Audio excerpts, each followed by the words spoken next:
Hi everyone, this is Tish Aitken, and I'm here to discuss what's going on astrologically. We're in the midst of a very confusing, emotional, and surreal Mercury retrograde in Pisces, which began on March 5th and will continue through March 28th, and sets us all back down the rabbit hole, which can be good or bad depending on how you use this energy. To begin with, last week we had Mercury station retrograde last week on March 5th at 29 degrees of Pisces, which is the last degree of the last sign of the zodiac, and it's a very difficult placement. And what that is for all of us, to begin with, we had a solar eclipse, a total solar eclipse on March 20th of 2015. So this Mercury retrograde sets off stories and defers back to what was going on in the spring of 2015, which also was the last exact Pluto-Uranus square. So a lot of change and upheaval. Look back to what was going on in your own life in the spring of 15 and in the year of 2015, because there were a lot of changes. And with Mercury retrograding in Pisces, and again at that last degree, which is a very emotional and can be a painful placement, it is about finishing up old karma. It's about bringing up very distant and old stories for each of us. It can also be about releasing the past once and for all. And it is surreal. And the other thing about last week is that we had a new moon in Pisces, which really brought up the story too of this kind of emotional journey.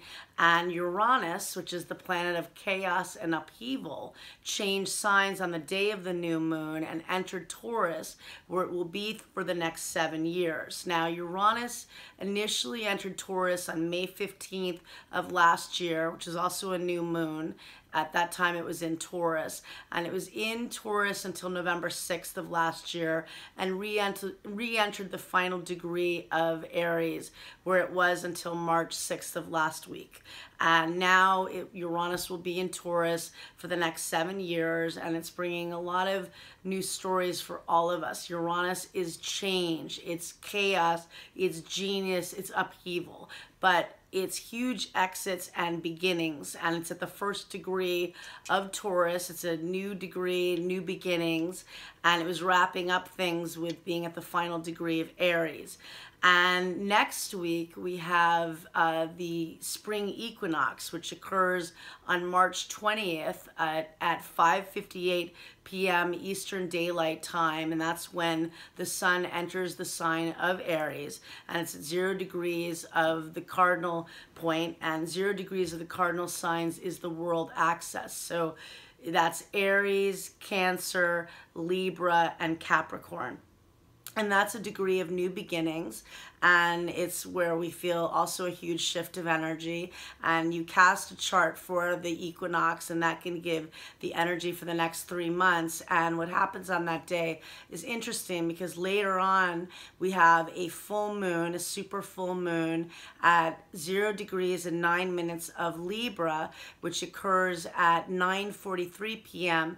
Eastern Daylight Time. And so you've got the moon in Libra, which is ruled by Venus, and that's a relationship sign. The full moon chart has 29 degrees of Libra ascendant. So you've got the last degree of Libra, so that's a degree of endings.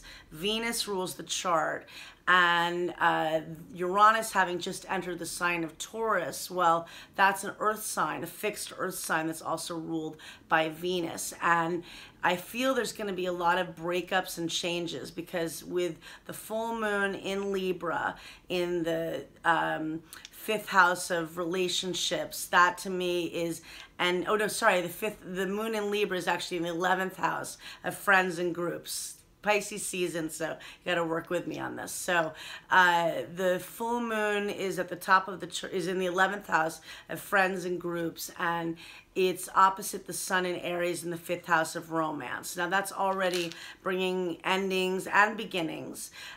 You've got Uranus has just changed signs. It's in the 7th house of partnerships in this full moon chart. That's also bringing major exits, major beginnings too, because it's the 1st degree of a sign. And we've got Venus is sextile Jupiter in Sagittarius. So even though there are a lot of changes and endings, you also have the planet that rules the chart, Venus, in, you know, a good relationship with Jupiter in its home sign of Sagittarius. So that's bringing a lot of possibilities, and there is a lot of mutable energy right now. So even though we're still entrenched in emotional, confusing energy, we also have a lot of options, a lot of expansive energy, a lot of manifesting energy. But it's a huge time for all of us, and this full moon will be a big release time. It, you know, again, there is a lot of change in the air. Think about what you want to release and what you want to initiate this next 7 years with Uranus in Taurus.